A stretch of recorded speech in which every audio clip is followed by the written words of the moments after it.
Ya estamos grabando la sesión. Bienvenidos a nuestra asignatura Administración de Servicios Tecnológicos con ITIL. Hoy vamos a terminar de ver el tema 4. Recuerden que estuvimos viendo la semana pasada los principios guías de ITIL. Nos faltaron por ver dos por la dinámica que hicimos durante la clase. Allí invertimos un poco más de tiempo, así que veremos lo que nos falta de los principios y avanzaremos con el tema 5, que también es extenso, que son las prácticas de ITIL. Así que, hola Hansel, buenos días. Por aquí que está escribiendo Hansel.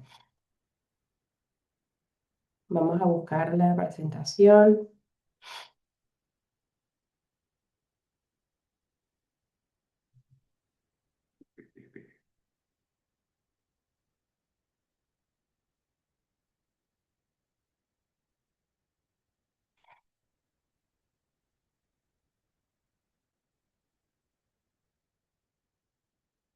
Hola Álvaro, buenas tardes. Bueno, la semana pasada hablamos de los principios, llegamos al tema de los principios y comentamos que un principio era una recomendación, es una guía que nos sirve para alto nivel, independientemente el momento que se encuentra la compañía, de la estrategia, es universal y duradero. Son principios que nos indica ITIL, que nos preguntemos para ver si estamos gestionando bien el servicio y en general los sistemas, ¿vale? Estos principios también aplican para gestionar las dimensiones de la gestión del servicio. Son 7 principios guía. Enfocarse en el valor, comenzar por donde estamos, progresar iterativamente con feedback, colaborar y promover la visibilidad, piensa y actúa de forma holística, mantenerlo simple y práctico y optimiza y automatiza. Hablamos de enfocar en el valor, hicimos de hecho un ejercicio aquí para verificar, hacernos preguntas sobre un servicio de cómo sabemos si aporta valor. Entonces, ITIL nos dice que nos hagamos una serie de preguntas: quién lo usa, si tiene algún riesgo, por qué lo necesita el usuario, qué va a hacer con él. Hablamos de la experiencia del cliente y hoy me van a disculpar porque ando un poco, no sé si es constipada o con resfriado, porque aquí en Madrid hay mucho polen. Yo creo que estoy un poco constipada, así que tengo la voz un poco tomada y si me da, estoy un poco afónica y si me da tos, pues me detendré un momento para tomar agua. Em, Eso sobre enfocarse de valor, de comenzar por donde estemos, comienza por donde estés, indica es no hagamos todo desde el inicio sin contar con lo que ya tenemos, midiendo objetivamente qué es lo que nos sirve. Y también cabe la posibilidad de que si no funciona nada de lo que tenemos, también tenemos que tener en cuenta esa posibilidad, que si no nada de lo que tenemos cuenta, pues hay que comenzar algo de nuevo. Comentamos de comenzar por donde estemos, hablamos de un caso práctico. Progresar iterativamente con retroalimentación es ir haciendo en iteraciones entregas de partes del producto, partes del servicio, pero con feedback, siempre obteniendo esa opinión del cliente, del usuario. Creo que quedamos en esta: colabora y promueve la visibilidad. Me parece que quedamos en esta. Sí, si mal no recuerdo, quedamos en colabora y promueve la visibilidad. Elvira dice creo que sí, vale. Entonces avanzamos con eso. Colaborar y promover la visibilidad. Eh, Esto lo que hace hincapié ITIL es que los hilos, las agendas ocultas, los secretos no sirven de nada, solo más bien fomentan que la gente sea temerosa de los cambios, de que oiga ruido y no quiera colaborar.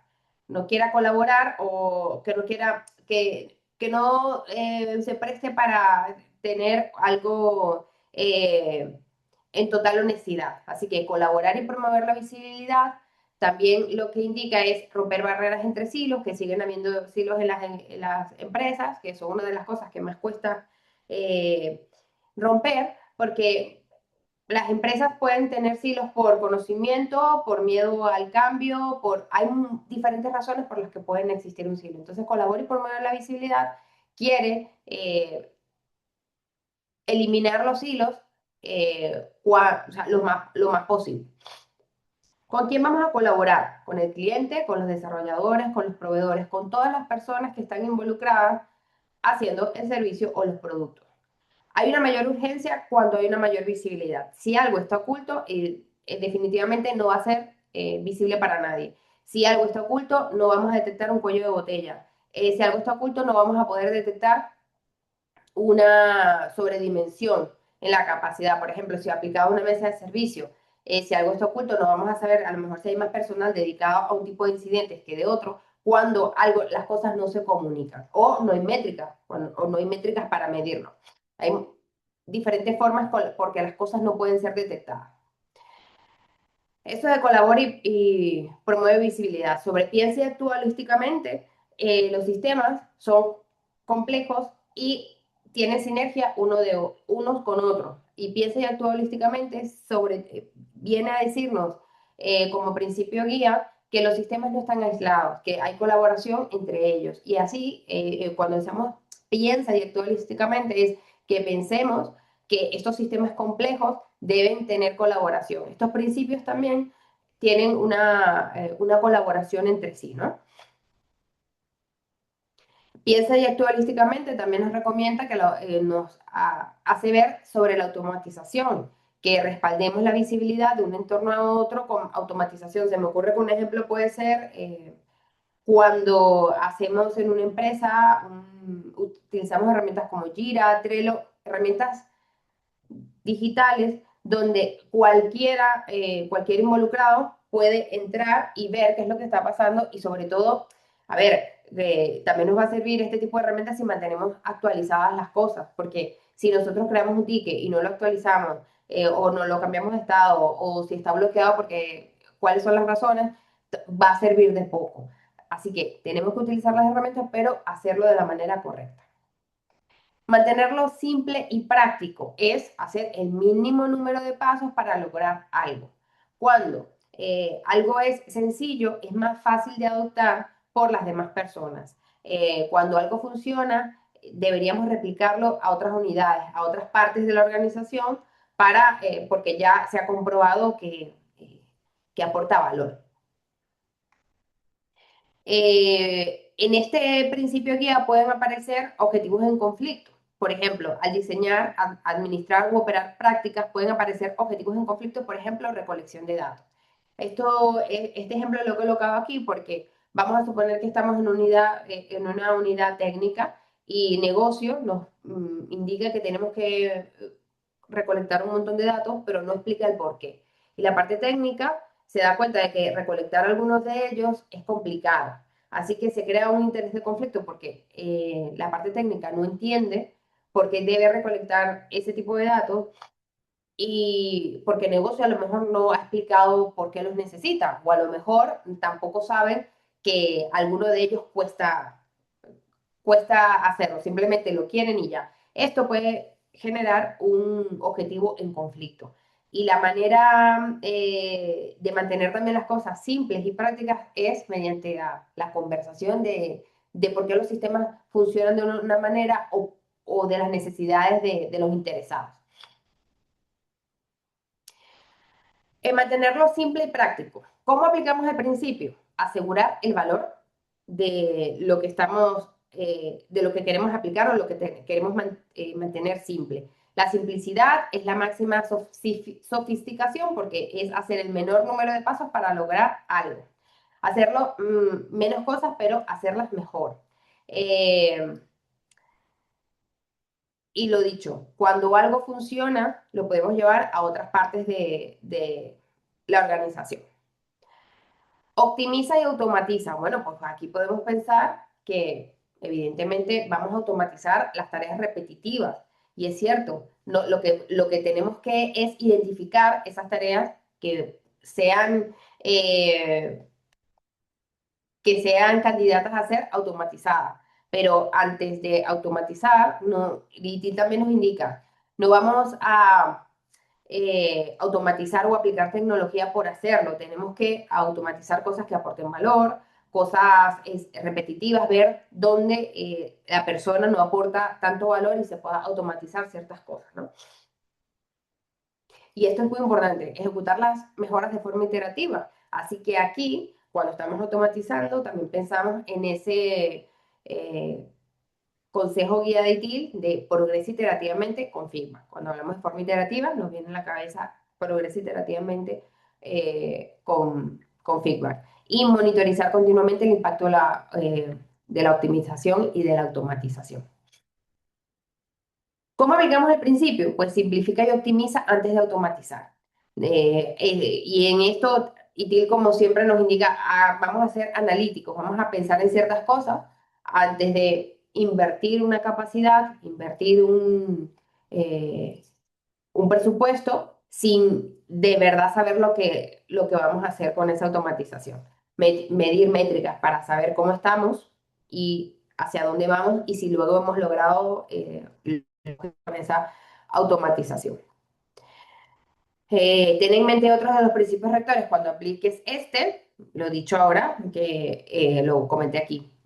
En forma iterativa sería avanza, progresa iterativamente con retroalimentación. Y yo creo que sobre los principios tenía esto. En esta slide al final tengo alguna serie de casos de análisis, pero como ya la semana pasada también hicimos una dinámica sobre los principios, esto lo encontrarán en las slides que colgué en la documentación, porque me preguntó uno de los alumnos que no había subido la documentación de esta presentación, en realidad la subió a una aula y a la otra no. Entonces, bueno, ya la tienen en las dos aulas.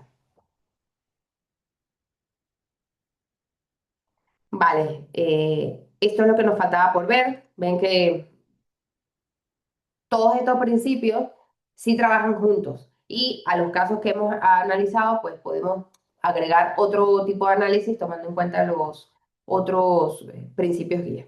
Voy a cerrar aquí, vamos a hablar ahora, vamos a cambiar de tema porque vamos a comenzar con las prácticas.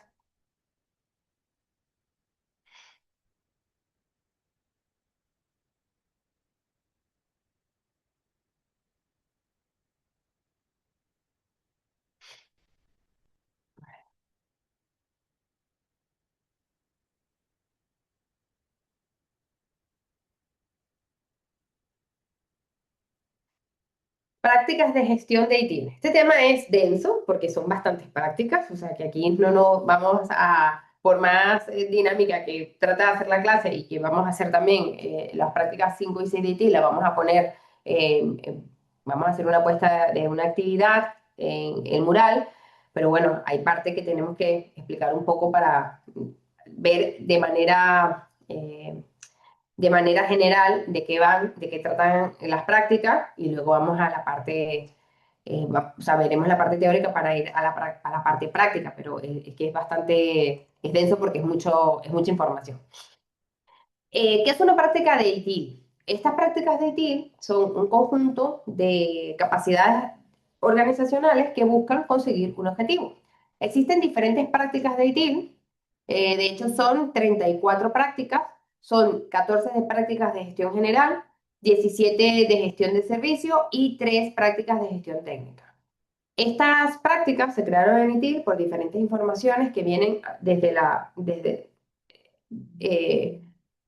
desde la creación del servicio como el mantenimiento del servicio. Así que ITIL, como se ha dado cuenta durante todos los años que tienen de la puesta en escena de ITIL, pues sacaron diferentes prácticas para que encajar qué práctica debía vigilar qué. A la final, cuando nosotros veremos cada una de estas prácticas, nosotros no tendremos un departamento determinado, a lo mejor para muchas de ellas, en empresas pequeñas, empresas medianas, incluso en empresas grandes, no vamos a tener un departamento dedicado a cada una de las prácticas, pero sí las hemos usado y lo veremos a medida que vayamos avanzando con las prácticas. Aquí en nuestra asignatura no veremos todas las 34, pero sí vemos alrededor de unas 20. Yo tengo una slide, pero es que me parece que la tengo para el tema 6. La debería meter aquí porque la tengo marcada todas las que vemos aquí. Y aquí vemos parte de la gestión general y prácticas de gestión del servicio. Y también de prácticas de gestión técnica, o sea que vemos parte de cada una de la diferenciación de prácticas que hay. En el tema 5, si ustedes han visto el temario, o sea, tienen los apuntes, vamos a ver la mejora continua, la gestión del conocimiento, medición de reportes, gestión del cambio organizacional, gestión de riesgos, gestión financiera del servicio, gestión de proveedores, gestión de la fuerza laboral y del talento y análisis del negocio. Creo que con esto, bueno, gestión de capacidad de rendimiento y gestión de control de cambios, por supuesto que esto es denso, denso. Vale.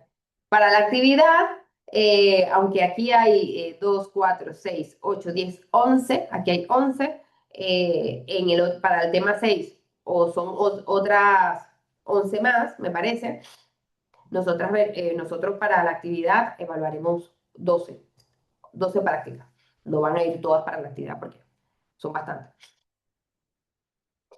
El objetivo de la mejora continua, y volvemos a hablar de la mejora continua, que ya la hemos visto como parte del sistema del valor del servicio, aquí aparece como una práctica. Sí, Elvira, me refiero a la actividad 2, porque la actividad 2 va de las prácticas,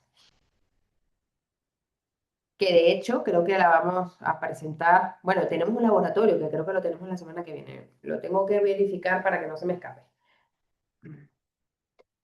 La mejora continua lo hemos visto en el sistema del valor del servicio. Tenemos también el modelo de mejora continua de 7 pasos y aquí ya lo había comentado en el tema 3 cuando hablé del modelo de mejora continua, pero también o sea, comenté que tenemos una práctica dedicada a la mejora continua y esto sí lo tienen muchas empresas grandes, el departamento de mejora. Yo estuve trabajando en la Firestone, estuve haciendo unas prácticas cuando me gradué de ingeniero, y tenían un departamento de mejora. Y tenían allí registrado, o sea, llevaban mejoras de los sistemas, pero allí podían registrar cualquier tipo de mejora. No significaba que todas las fueran a hacer, pero sí había un departamento de mejora. Entonces, el objetivo de esta práctica es identificar oportunidades, fomentar el espíritu de la mejora, planificar la implementación, la medición y la evaluación para aportar finalmente un valor con esas iniciativas de mejora que se presentan. Cada actividad o cada práctica va a tener actividades que desempeñan que, que desempeñan para llevar a cabo esa práctica para la implementación de la práctica como tal. En las actividades que caen dentro de la mejora continua, eh, tenemos que evaluar el estado actual. Aquí tenemos que establecer esa línea base y volvemos a comentar bueno, comenzar por donde estemos. Debemos medir en cada mejora cuál es nuestra línea base, y esto también lo vamos a hacer en el modelo de mejora de 7 pasos.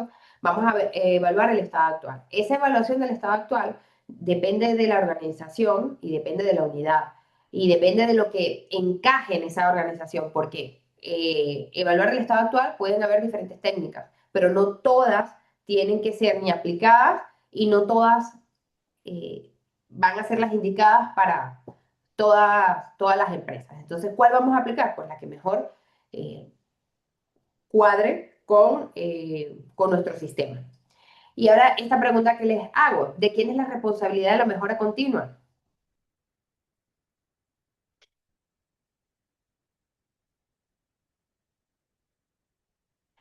De todo el mundo. Iván también dice de todos, hay de todos, y efectivamente es de todos. La mejora continua es de todos porque cada uno de nosotros puede detectar la mejora y debemos tratar de hacer esa mejora allá donde vamos.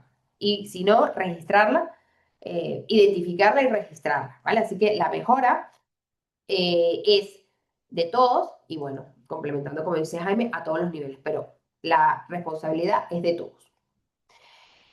La mejora continua debe estar respaldada por fuentes de datos relevantes y su análisis, también para evaluar ese estado actual y luego evaluar si una mejora va de un punto A a un punto B, tendremos que medir tanto la línea base en el punto A como el punto B si hemos llegado, si hemos alcanzado esos objetivos.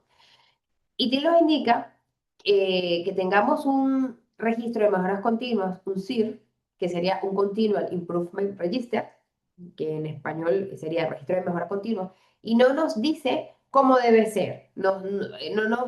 Hay software que se dedican que se dedica a ello, pero puede ser un Excel, puede ser lo que queramos, pero que haya un registro de mejora continua. Y apuntemos allí todo lo que se ha identificado como mejora.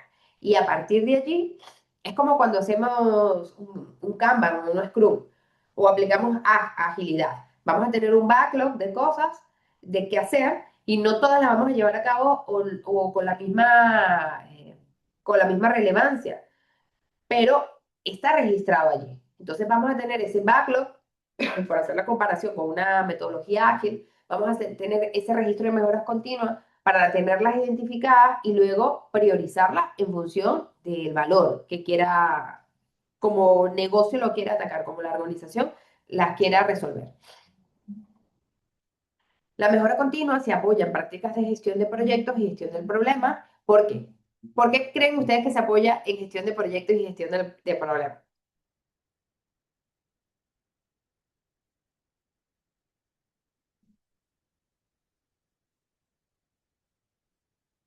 A ver si veo por aquí.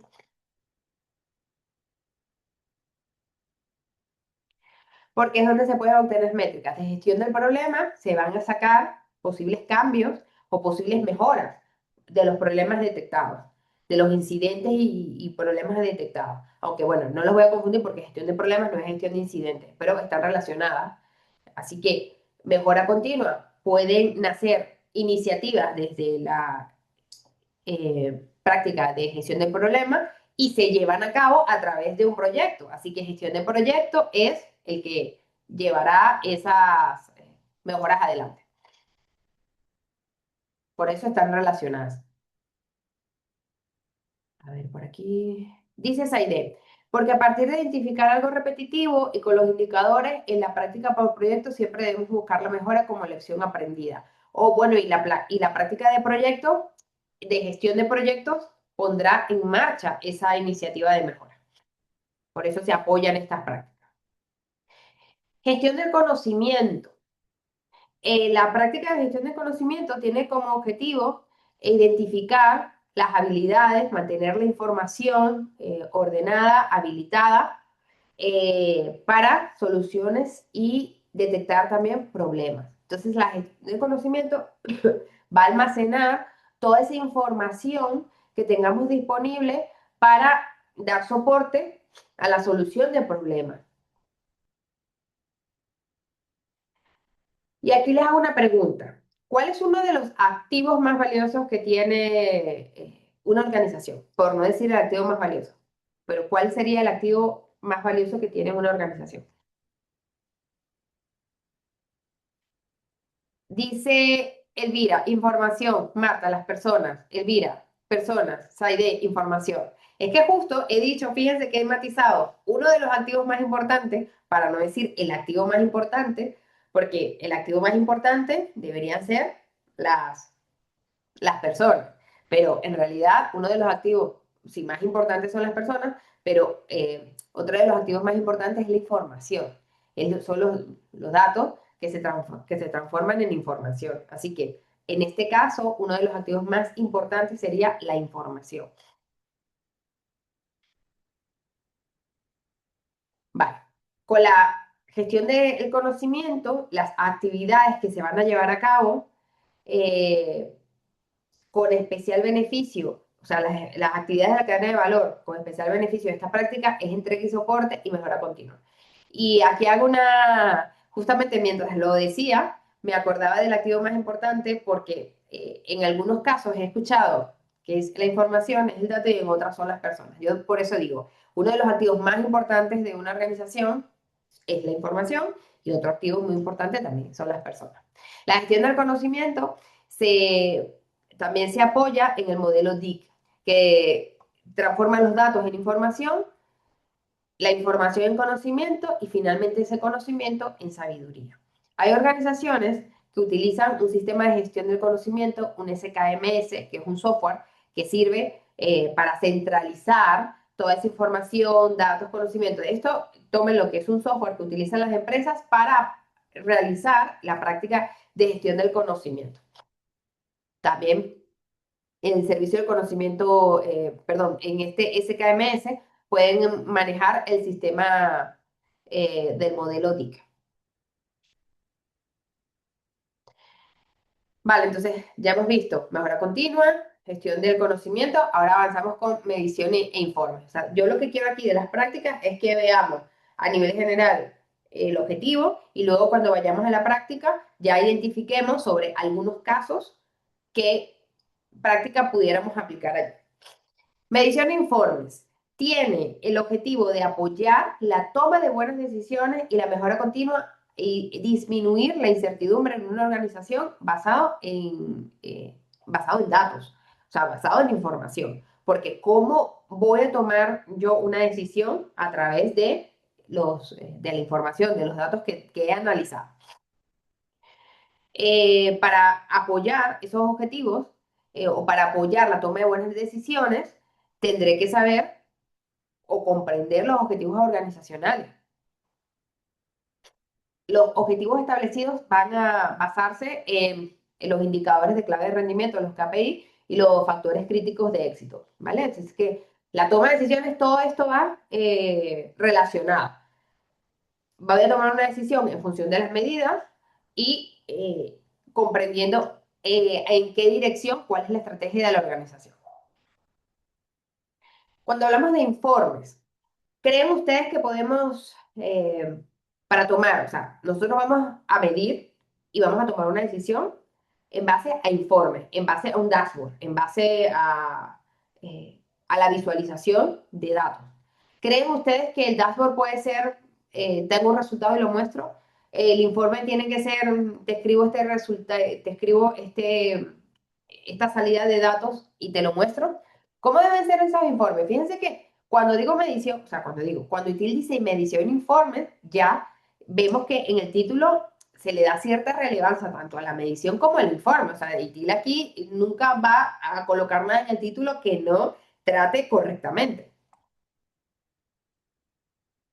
Dice Elvira, interactivos. Vale, vale, ok, son interactivos, pero a más allá de interactivos, ¿cómo creen ustedes que deben ser ese dashboard? Por ejemplo, Elvira, si a ti mañana tu departamento te pide los datos de facturación de un servicio, no es sencillo, o sea, quiero decir que hay que preparar bien ese dashboard para presentar lo relevante a negocio, presentar, volvemos, en función a los objetivos, en función a los datos que el negocio quiere ver.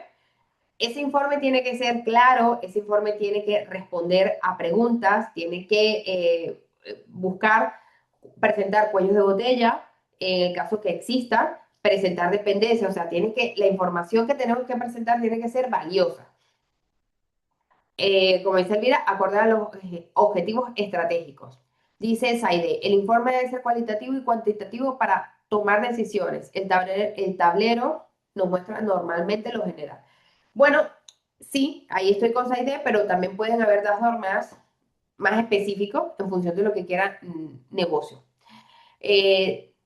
Aquí, esto es más específico.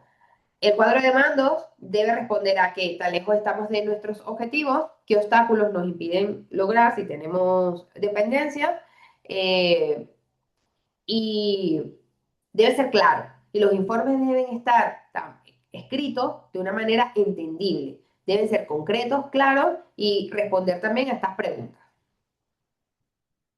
Aquí les muestro un diagrama que es un mapa de calor de la contribución de la medición de informes a las actividades de la cadena de valor. Y esto se lo muestro aquí para que veamos que están relacionadas las prácticas con las actividades de la cadena de valor, que no vemos cosas en ITIL que no tienen relación unas con otras, están interrelacionadas. Por ejemplo, medición y reporte, perdón, medición e informe apoya mucho a la planificación en la organización, al diseño de productos, de servicios, a la construcción de partes de servicio, luego a la mejora. En función de esas mediciones vamos también a sacar, eh, vamos a sacar mejoras. Gestión del cambio organizacional. Cuando hablamos de gestión del cambio organizacional, ¿a qué cambios creen ustedes que nos estamos refiriendo?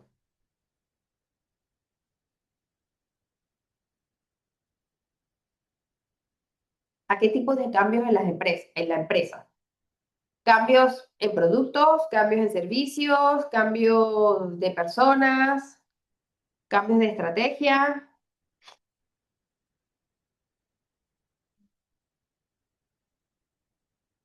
Dice Elvira, de estructura.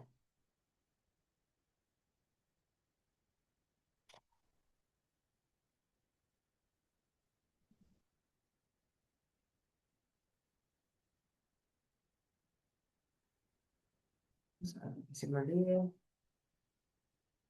Mientras que alguien me responde por aquí.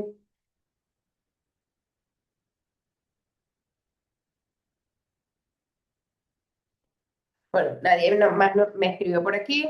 Dice Marta, estructuras, procesos y procedimientos.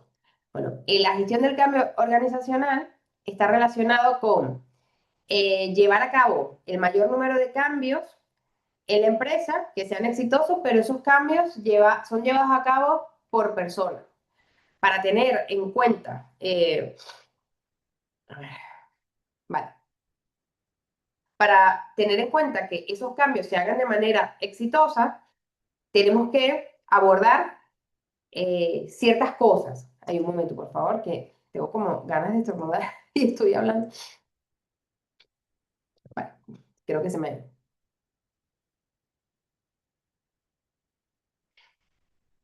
Dice Saide, es el cambio que se hace a nivel de toda la entidad de personas, procesos y tecnología alineados a la estrategia actual de la entidad.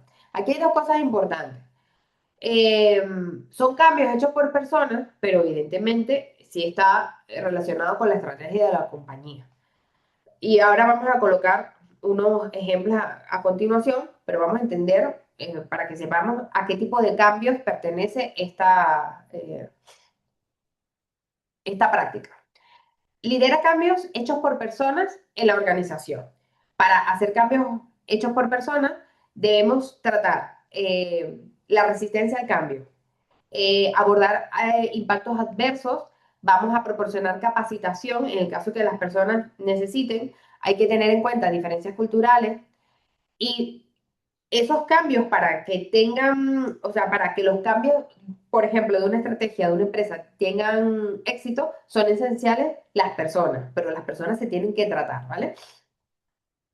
Eh, Vamos a, tengo un ejemplo de una organización, o sea, mi empresa que estuve trabajando hace años en una consultora, cuando se puso que había más tema de datos, que empezó a ser más importante el tema de proyectos de datos, de Big Data, cosas, muchos proyectos relacionados de datos, ellos hicieron un cambio estratégico y implementaron más proyectos a nivel de datos. ¿Qué pasó? Que mi empresa no estaba capacitada no había el conocimiento necesario en una consultora, y recuerden que una consultora lo que también provee servicios. ¿Qué tuvo que hacer? Contratar personas. Y las que estaban, ofrecerles la oportunidad, no obligarlos en ningún caso, pero darles la oportunidad de hacer ese cambio mediante capacitación para que supieran cómo trabajar, cómo hacer, por ejemplo, un analista de datos o un científico de datos. Así que ese cambio organizacional pasa por varias fases, porque si yo soy un trabajador y de repente no estoy asignado a un proyecto y me dicen, bueno, pues Nairobi, ahora te tienes que formar en Python, porque es el lenguaje para trabajar con análisis de datos, o ahora tienes que aprender a manejar Power BI o Tableau, cosas y yo estoy acostumbrada a manejar otro tipo de tecnología, aquí se presenta mi resistencia al cambio, por eso aquí muestro resistencia al cambio, el cambio en las personas, ¿no? Porque la empresa quiere contar conmigo para hacer un cambio estratégico. Entonces, tiene que formarme y tener en cuenta ciertas cosas, incluso capacitación, empoderamiento, todo lo liderado o sea, todo lo liderado por la empresa hacia ese cambio estratégico con respecto a personas. Y aquí quiero que quede claro que esta práctica se refiere a cambios organizacionales realizados por personas y realizados empoderando a esas personas. Otra de las cosas que nos dice ITIL, que esta práctica es responsabilidad de la organización. Y es lógico porque la organización es la que sabe la estrategia, es la que sabe hacia dónde va. Puede ser apoyado por terceros. Por ejemplo, si yo necesito un curso de Python, a lo mejor contratar a un externo para que me lo dé. Pero la motivación y ese liderazgo no se puede tercerizar. Tiene que ser propio de la organización. Dice Gam. Es decir, asegurar que las personas dentro de la organización acepten, se adapten y utilicen las nuevas formas de trabajo. De una manera, es así, como dice Edgardo, pero por supuesto que de una manera amigable y que también sea de beneficioso a la organización, porque cuando en mi experiencia yo pasé, hubo esa transición en mi empresa, en ningún momento nos obligaron a nada, eh, por supuesto, siempre viene bien unirse a ese cambio de manera amigable. Como dice esa idea, o sea, también hay que mantener las buenas relaciones, porque vamos a suponer, yo estoy fuera de proyecto, las consultoras trabajan mucho de esa forma, ellos tienen gente en proyecto y de repente si se acaba un proyecto, la persona queda on hold hasta que le asignan un nuevo proyecto. Pero resulta que no le consiguen un nuevo proyecto y le ofrecen a esa persona capacitarse en otra cosa para ver si le pueden encontrar otro tipo de proyecto. Y si la persona se niega, vale, a lo mejor la primera vez no te dicen nada, pero si a la tercera ya te vuelves a negar, a lo mejor lo que viene luego es un despido. No porque no hayas querido hacer la capacitación, es porque no te encuentran proyecto y también si no tienen cómo pagarte, no te tienen asignado ningún proyecto, pues tendrá que prescindir del servicio del empleado. Entonces, hay muchas cosas que se pueden hacer también manteniendo las buenas relaciones en las organizaciones. Vale, aquí tengo una tabla con las actividades que desempeña esta práctica y los beneficios. Por ejemplo, creación de un sentido de urgencia, objetivos claros y relevantes, va a mantener participantes, o sea, empleados dispuestos. Se gestiona a los interesados, que va a crear participantes fuertes y comprometidos. Si hay una comunicación clara, vamos a estar dispuestos y preparados. Si empoderamos a los empleados, vamos a tener gente capacitada, gente preparada. Si manejamos la resistencia, vamos a tener gente que colabore. Así que estas son actividades que se llevan a cabo en esta práctica. Como ven aquí, esta práctica está muy relacionada con la actividad de la cadena de valor de la mejora. ¿Por qué está relacionado con muy con la mejora? Porque si nosotros tenemos gente capacitada, vamos a poder llevar a cabo, aparte de mejoras, un cambio de estrategia y eso va a ser una mejora que se establezca en nuestra organización. Por eso es que aquí todas las demás, salvo la mejora, todas las demás actividades están más tenues en el color. La gestión de riesgo. Siempre hablamos de riesgo en esta clase. Todos sabemos, bueno, ustedes han demostrado que saben mucho acerca de esta parte del riesgo. Y como ven, también existe una práctica que se llama gestión de riesgo. El objetivo de la práctica de gestión de riesgo es tener identificado, evaluado y que se trate ese riesgo. Ese es el objetivo de esta práctica. Y como ven, está muy relacionada con todas las actividades de la cadena de valor, porque hay que identificar los riesgos que están en cada una de las actividades y eh, cómo pueden impactar y cómo pueden ser evaluados para mitigar ese riesgo. Gestión financiera del servicio. Bueno, ayúdenme un poco aquí. ¿Qué creen ustedes cuál sería el objetivo de esta práctica?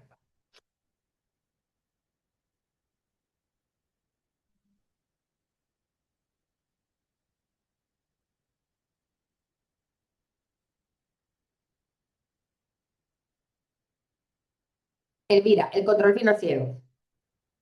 Saber el músculo financiero, dice Jaime por aquí, el músculo financiero. Todo servicio o producto va a necesitar una financiación. Si no hay una financiación, pues no hay ni producto ni servicio. ¿Por qué? Para comenzar, hay que pagar a personas que lo hagan, ¿vale? Calidad de los costos asociados a los servicios. Entonces, vamos a tener una gestión financiera del servicio, a poner una disposición de, de ese presupuesto que va a utilizar el servicio o va a utilizar el producto. ¿Cuáles son las actividades que están relacionadas con esta actividad, perdón, con esta práctica? Vamos a tener los presupuestos, los costes, la contabilidad y la facturación y el cobro. Cuando hablamos de contabilidad, recordamos que todos los servicios no aportan dinero, hay servicios públicos que no generan dinero, pero vamos a contabilizar, aunque sea cuando hablamos de imputación de horas trabajadas por persona, eso también es parte de la contabilidad. ¿Cuántas horas se han dedicado a la gestión de ese servicio? Dice Saide por aquí, se debe llevar todo el control presupuestal que requiere el servicio a cualquier nivel. Así que todas esas actividades de control financiero, de presupuesto, recae sobre la gestión financiera del servicio. Y aquí volvemos a ver que todos hemos trabajado con estas actividades que a lo mejor no hay un departamento, gestión financiera sí evidentemente tiene gente dedicada a ello, pero hay otras actividades que se pueden trabajar dentro de nuestro departamento sin es que esté un departamento entero dedicado a ello. Dice Marta, mantener la información de los movimientos financieros de la entidad, presupuesto de gastos y de ingresos, las cuentas por pagar, la gestión contable y reporte oportuno a entidades de control en el tema del uso de los recursos. Esas actividades que comenta Marta están dentro de esta práctica. Vale. Si nosotros tenemos una buena contabilidad, también nos va a permitir eh, planificar. Así que la gestión financiera del servicio está muy ligada a la planificación, porque en función de nuestro presupuesto, si todo lo llevamos correctamente, vamos a tener esa capacidad de planificación. Gestión de proveedores. Esta práctica lleva a cabo diferentes actividades como establecer estrategias de abastecimiento, establecer los agreements, establecer las relaciones con los proveedores de servicio. Como estrategia de abastecimiento, puedes tener, va a llevar a cabo también la evaluación y selección de proveedores. La estrategia de selección de proveedores y de abastecimiento pueden ser diferentes. Creo que lo comentamos aquí en algún momento, que puede ser por conocimiento, por coste. Pueden haber diferentes situaciones por las que nosotros escojamos un proveedor. Y es que si lo hablamos también de la licitación, hablamos de la licitación del proveedor, esto lo comentamos ya en esta clase, ¿vale? Entonces, conocemos como estrategia de abastecimiento, puede ser insourcing o outsourcing, o sea, es muy raro hoy en día un servicio que trabaje aislado, que trabaje solo. Por mínimo, siempre vamos a tener como mínimo, un proveedor, y como mínimo, porque a la final, hasta cuando vale, ya sé por qué, porque cuando estuvimos trabajando con las dimensiones con partners y proveedores, de ahí viene la conversación, porque estoy recordando cuando hablamos de esto, pues cuando hablamos de las dimensiones del servicio. Vale, entonces podemos tener de tipo outsourcing, podemos tener fuente única, partnership o contratación múltiple. Esto lo elige la organización en función del momento. Yo he trabajado en empresas que de repente dan un vertical completo a un proveedor o en un vertical pueden trabajar diferentes proveedores. Entonces, en función van evaluando riesgos, van evaluando también eh, otras métricas para saber cuál es la estrategia de abastecimiento más adecuada, incluso en una temporada. En una temporada, o sea, yo he trabajado con diferentes estrategias por parte del cliente en diferentes áreas. Y la selección del proveedor, esto ya lo comentamos, puede ser en función al coste, al conocimiento, a la capacitación, personas que conozcan de un tema. pueden haber diferentes razones por las cuales elijamos a un proveedor y no a otro. Gestión de la fuerza laboral y del talento. Fíjense que ya hablamos de los cambios organizacionales y ahora hablamos de la fuerza laboral y del talento, que también se refiere a personas, pero esta práctica lo que lleva a cabo es, lo que se encarga es de que las personas indicadas con conocimientos válidos se encuentren en los roles apropiados. Así que aquí veremos claramente que hablamos del reclutamiento, de la medición del desempeño, que cada día se ve más en las organizaciones, del desarrollo personal, del desarrollo de la carrera, aprendizaje y desarrollo, mentoría y planificación, rotación. Y estas actividades las empresas las ponen en marcha para mantener al personal, a los trabajadores contentos. Yo estuve en una empresa, por ejemplo, que se trabajaba con mentoría. Creo que no he estado con temas de mentoría que realmente eh, como que vea que me ha servido así de algo, pero las empresas tratan de copiar este de patrón de mentoría de empresas extranjeras. No sé cómo ven ustedes el tema de mentoría, pero lo cierto es que sí, cada vez más las empresas se preocupan por el bienestar de los trabajadores, por el bienestar emocional, por plantear un buen desarrollo personal, un desarrollo de carrera. Hay empresas que no les importa que te cambies de área. De hecho, te dan la oportunidad de que crezcas en la empresa en diferentes áreas. Eso a mí me parece maravilloso porque no siempre tienes por qué estar en la misma área, porque la vida cambia, los objetivos personales, los intereses, la motivación. Y si eres un buen trabajador, ¿por qué no darte esa participación, ¿no? Es de poder cambiar. Así que esta claramente habla del reclutamiento y de todo lo que esté relacionado con el trabajador. Está muy ligada a la planificación y a la mejora, porque en función de las capacidades que yo tenga en mi empresa, voy a poder planificar y realizar mejoras. Análisis del negocio. Como ven, les prometí que iba a ser un tema denso y lo está haciendo. Yo creo que hoy como tal no nos va a dar tiempo de hacer la dinámica, pero, o bueno, a lo mejor la comenzamos. Es que, a ver cuántas me quedan.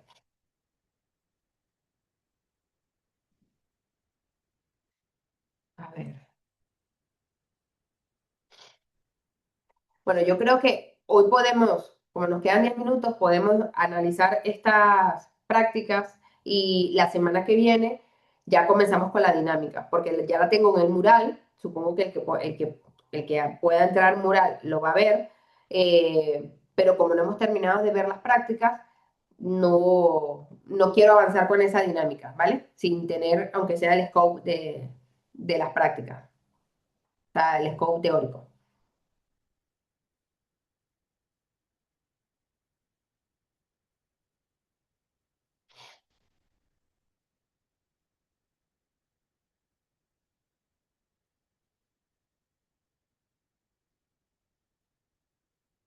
Pasamos a análisis de negocio. Y aquí les voy a dar un tip o un kit que cuando lo escuchen en ITIL o incluso para el examen, para alguna pregunta de selección simple que haga, ¿cuál es la práctica que habla del entendimiento de las necesidades?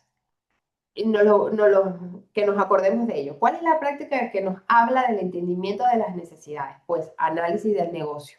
Análisis del negocio va de entender las necesidades del mercado para satisfacerlas a saber a través de soluciones, de productos, de servicios. El análisis del negocio va en función de una oportunidad, de una demanda del cliente, hace análisis, ve qué se necesita y satisface esas necesidades. Así que cuando escuchemos cuál es la práctica que va de necesidades del mercado o una oportunidad, pues rápidamente ahí análisis del negocio, ¿vale? Y eso hasta los exámenes de ITIL, no, los míos y los de la certificación, tienen estas frases generales de la práctica, ¿vale? Así que Análisis del negocio va a entender las necesidades del mercado para dar soluciones. ¿Qué actividades tienen? Analizar sistemas, procesos comerciales, hablar con el cliente, medir encuestas, todo lo que sea análisis de las necesidades. A través de ese análisis, evaluar y proponer acciones, documentar requisitos comerciales y luego garantizar con utilidad, que es el beneficio ya que aporta valor, y la garantía. O sea, es decir, esto aquí veo valor, leo valor a través de los términos de utilidad y de garantía.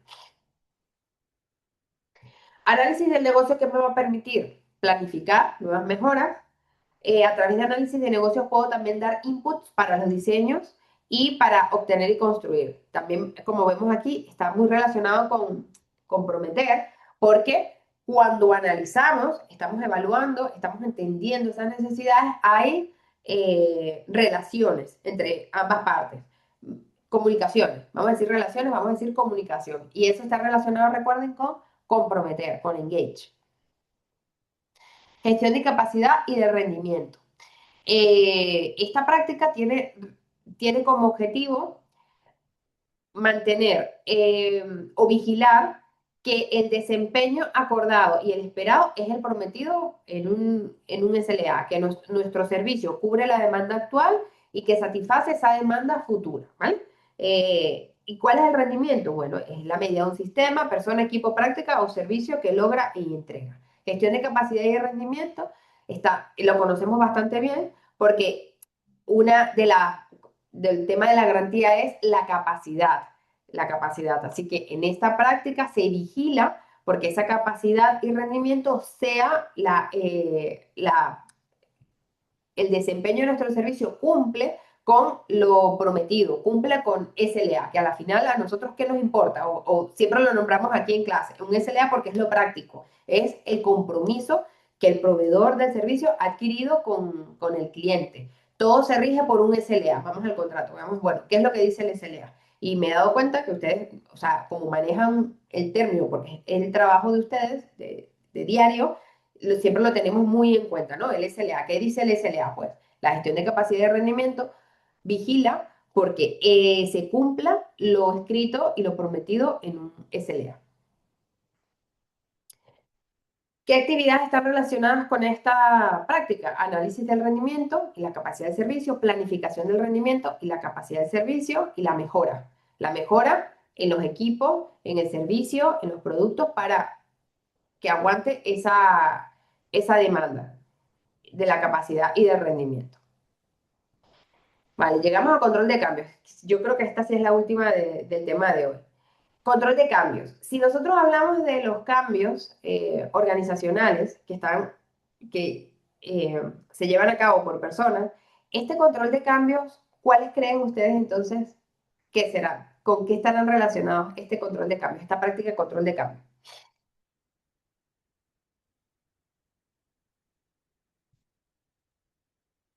Aquí el que haya trabajado con control de cambios ya lo tiene.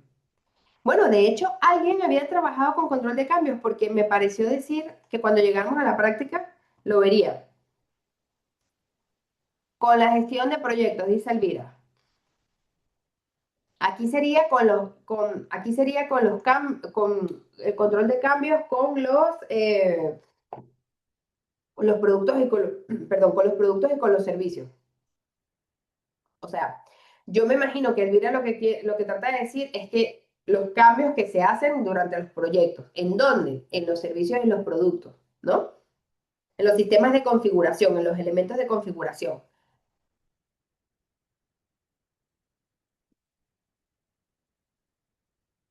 Dice Saide, normalmente sobre aplicaciones, también sobre la gestión de proyectos y en las mesas de ayuda sobre algún proceso o procedimiento o servicio que se apoye. Edgardo, con los riesgos que se evalúan adecuadamente. Vale, pero el objetivo de la práctica de control de cambios es llevar a cabo en una organización cambios en los productos y en los servicios de manera exitosa. Puede existir un departamento de control de cambios, porque si yo quiero subir algo a producción en una aplicación, no lo voy a subir cuando yo quiera, lo voy a subir cuando estime el calendario de cambios, ¿Por qué? Porque dependiendo de cuál sea el cambio, puede interferir o sea, en el funcionamiento de una aplicación, de un equipo. Así que muchas veces sí existe este equipo del control de cambio, ¿no? Porque este equipo de control de cambio garantiza y analiza los riesgos de ese cambio y lo autoriza. ¿Cómo lo autoriza? Hay un comité de control de cambio, se evalúa mediante una petición ese cambio, o sea, la petición que hace el, el que va a hacer el cambio y luego se administra bajo un programa de cambio. Esto depende de la unidad. Yo he trabajado, cuando trabajé en el banco, era muy restrictivo con los cambios. En cambio, en otras organizaciones hay continuous delivery y lo que se busca es maximizar esa puesta en producción. Entonces, en función de la organización, esos cambios, o bueno, ya no digo también de la organización, o sea, de la organización y de la unidad donde se trabaje, ¿vale?